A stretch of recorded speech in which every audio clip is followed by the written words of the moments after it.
Bismillahirrahmanirrahim. Assalamualaikum warahmatullahi wabarakatuh.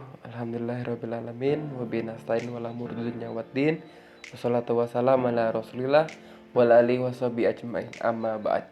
Pertama-tama mari kita panjatkan rasa syukur hadirat Allah Subhanahu wa taala yang telah memberikan rahmat dan inayahnya sehingga kita dapat beraktivitas dan lain sebagainya. Yang kedua, salawat serta salam tercurah kepada baginda Nabi Muhammad SAW. Semoga kita istiqomah dalam menjalankan sunnahnya dan mendapat syafaat di yaumil akhir nanti. Pada kesempatan kali ini, kami terdiri dari 4 orang yang akan membahas sebuah tema yang berjudul Audit Wakaf yang beranggota saya sendiri Muhammad Hanif Ramadan, yang kedua Endah Puji Astuti, yang ketiga Puntri Intan Nabila, dan yang keempat Konita Istiqaroh. Pada poin pertama, saya akan membahas tentang konsep dan perkembangan audit syariah. Istilah audit berasal dari bahasa Latin, yakni audir, yang berarti dia mendengar. Audit dalam sistem ekonomi Islam merupakan a normative art which is inspired from the moral code of the Syariah. Sehingga auditor bukan hanya berfungsi untuk memastikan kepatuhan laporan keuangan entitas terhadap prinsip-prinsip syariah, namun juga diharapkan untuk menjalankan tanggung jawab amir bil ma'ruf wa nahi anil munkar, yaitu mengajak kepada kebaikan dan mencegah kepada kemungkaran. Konsep audit dalam Islam sebenarnya telah digunakan secara implisit dalam Al-Quran dan hadis. Dari beberapa landasan syariah tentang audit diharapkan memberikan indikasi bahwa proses audit sangat diperlukan dalam memastikan tercapainya keadilan, kebenaran, dan kesejahteraan dunia akhirat seperti terkandung dalam Maqasid Syariah. Dalam sejarah Islam, akuntansi dan audit telah dipraktikkan pada peradaban Arab pra-Islam. Hal ini disebabkan orang-orang Arab pra-Islam telah terlibat aktif dalam banyak kegiatan komersial, yang mana kegiatan tersebut tidak akan mungkin berjalan tanpa memiliki beberapa konsep akuntansi dan audit.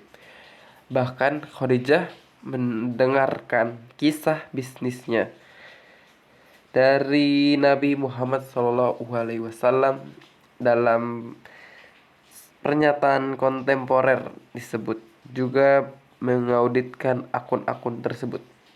Verifikasi sederhana pun dilakukan oleh Khadijah. Praktik kegiatan bisnis pada waktu itu menunjukkan bahwa mereka sadar dan mempraktikkan konsep akuntabilitas. Perkembangan audit di masa Rasulullah SAW dan para sahabat ditandai dengan pendirian lembaga hisbah. Istilah hisbah berasal dari akar hasaba, yang berarti arithmetical problem, sum atau reward. Orang yang memainkan fungsi hisbah tersebut sebagai muhtasib. Rasulullah dapat dianggap sebagai muhtasib pertama dalam sejarah hisbah. Tanggung jawab utama mustahib adalah untuk memerintahkan kebijakan dan melarang kejahatan. Tradisi hisbah dipertahankan selama Khalifah Al-Rasyidin sampai secara resmi dilembagakan pada masa Abbasiyah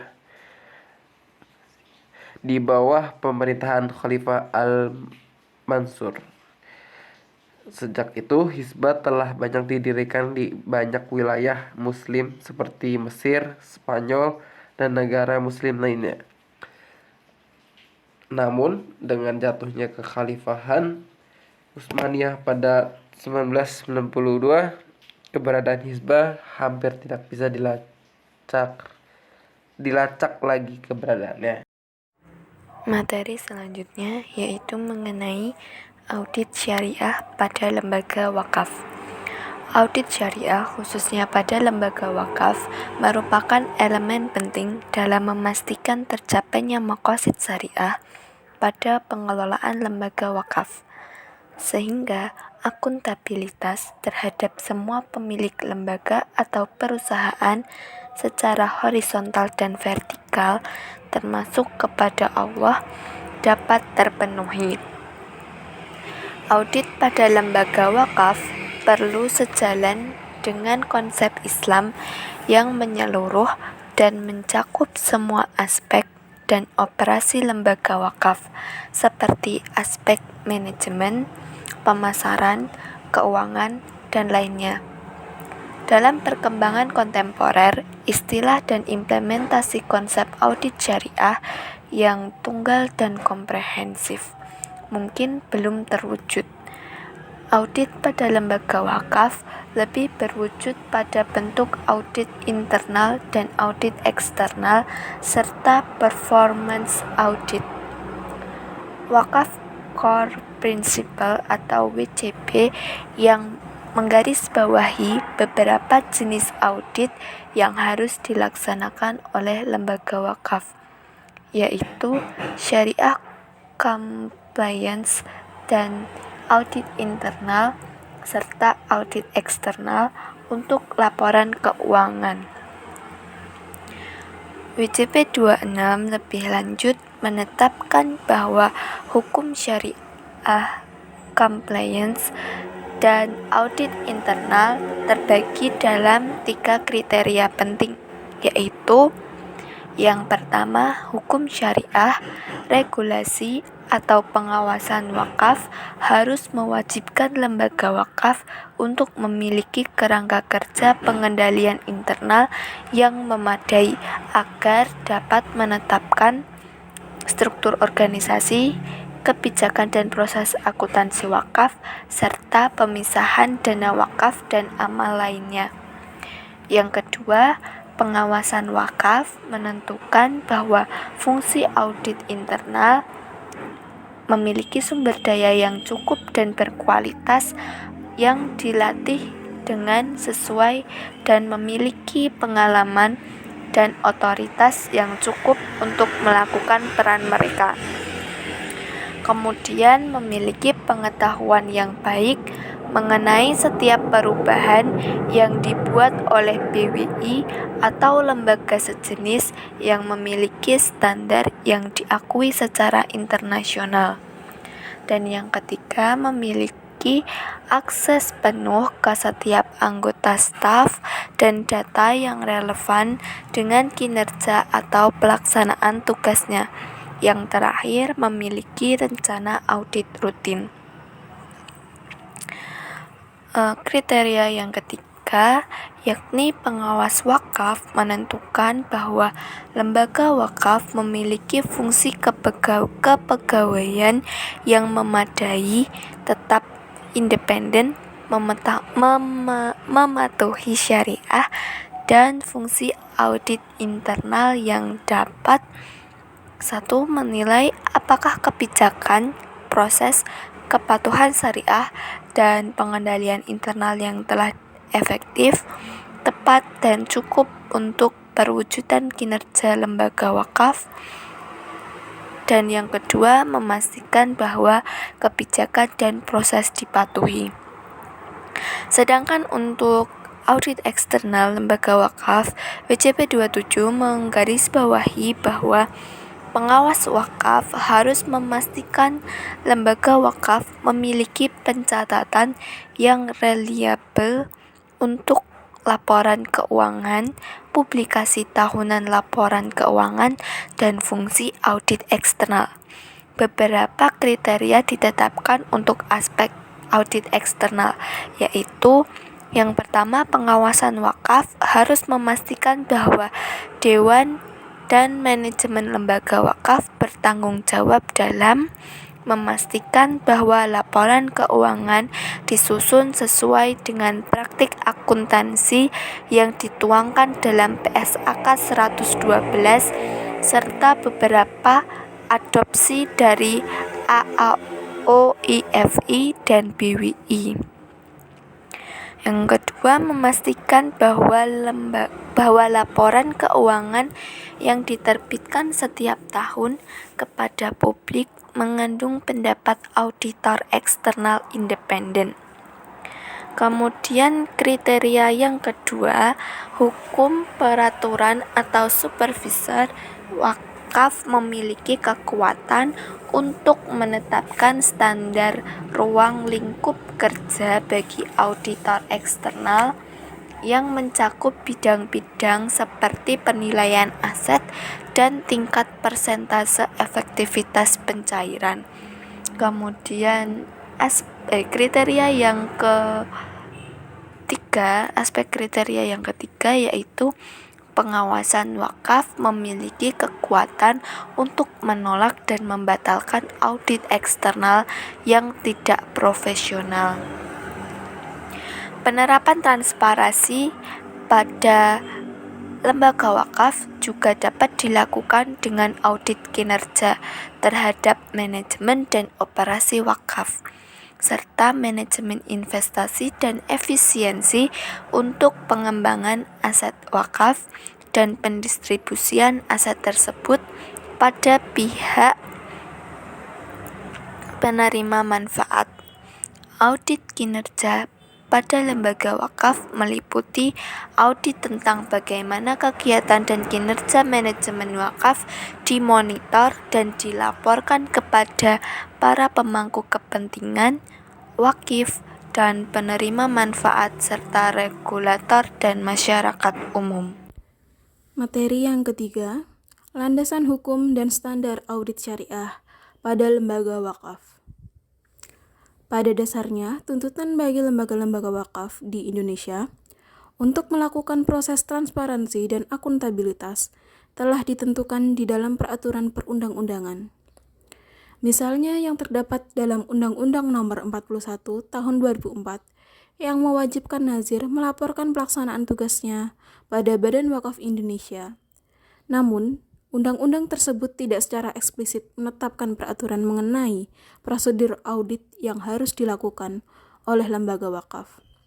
Undang-Undang Nomor 41 Tahun 2004 tentang wakaf pada dasarnya memuat ketentuan umum wakaf, dasar-dasar wakaf, pendaftaran dan pengumuman harta benda wakaf, perubahan status harta benda wakaf, pengelolaan dan pengembangan harta benda wakaf, Badan Wakaf Indonesia, penyelesaian sengketa, pembinaan dan pengawasan, ketentuan pidana dan sanksi administratif. Walaupun demikian, sebagian lembaga wakaf telah melakukan proses audit baik internal maupun eksternal secara sukarela dengan tujuan untuk memenuhi akuntabilitas dan menjaga kepercayaan stakeholder, dan bisa dikatakan sebagai upaya legitimasi keberadaan lembaga wakaf tersebut. Pada tingkatan internasional, perumasan standar akuntansi dan audit untuk lembaga keuangan Islam, yaitu AAOIFI, telah meluncurkan proyek Wakaf Standar Pocket yang ditunjukkan untuk merumuskan paket standar yang komprehensif untuk memenuhi tuntutan praktek dan operasional lembaga wakaf di tingkat global. Paket standar yang terdiri dari standar syariah, tata kelola, dan akuntansi untuk wakaf diperkirakan akan selesai pada pertengahan tahun 2019. Pada dasarnya, standar AAOIFI nomor 33 tentang wakaf telah dikeluarkan sejak tahun 2010 dan telah direvisi beberapa waktu kemudian. Tetapi komponen standarnya, khususnya aspek akuntansi untuk lembaga wakaf, baru menjadi fokus pada tahun-tahun terakhir ini. Selanjutnya, International Working Group on Wakaf Core Principles yang terdiri dari Bank Indonesia, Badan Wakaf Indonesia, dan Islamic Research and Training Institute (ISDB) juga telah meluncurkan Core Principles for Effective Wakaf Operation and Supervision atau Wakaf Core Principles pada bulan Oktober 2018. WCP adalah standar pengelolaan wakaf dunia yang merupakan hasil inisiatif BI, BWI, dan IRTI ISDB untuk memperkuat manajemen wakaf di Indonesia khususnya dan di dunia pada umumnya. Nah, dalam ini terdapat 5 area inti dari WCP, yaitu dasar hukum, pengawasan wakaf, tata kelola nazir yang baik, manajemen risiko, dan tata kelola secara syariah. WCP memuat 29 butir prinsip pengelolaan wakaf yang terbagi menjadi 2 kategori. Yang pertama, wewenang tanggung jawab dan fungsi pengawasan. Dan yang kedua, regulasi dan ketentuan yang bersifat prudensial. Aspek audit wakaf yang meliputi syariah compliance dan audit internal, serta laporan keuangan dan audit eksternal dimuat pada kategori kedua ini, yakni prudential regulation and recruitments. Terima kasih. Selanjutnya akan dibacakan oleh rekan saya. Untuk poin selanjutnya yaitu tentang implementasi audit wakaf. Menurut Siswantoro, saat ini lembaga wakaf belum melakukan audit syariah dan lembaga wakaf biasanya mendiskusikan masalah implementasi syariah dalam pertemuan atau pengaturan informal. Berdasarkan beberapa hasil penelitian seperti oleh Dahlan dan Nasution, Ihsan dan Sahul, serta Budiman, sebagian lembaga pengelola wakaf di Indonesia telah melaksanakan audit laporan keuangan. Namun belum ada bukti dari hasil studi yang menunjukkan pelaksanaan audit syariah yang lebih komprehensif dari hanya sekedar audit laporan keuangan. Misal dalam TWI atau Tabungan Wakaf Indonesia. Hasil laporan audit eksternal tersebut kemudian disampaikan kepada masyarakat melalui situs web Dompet Duafa.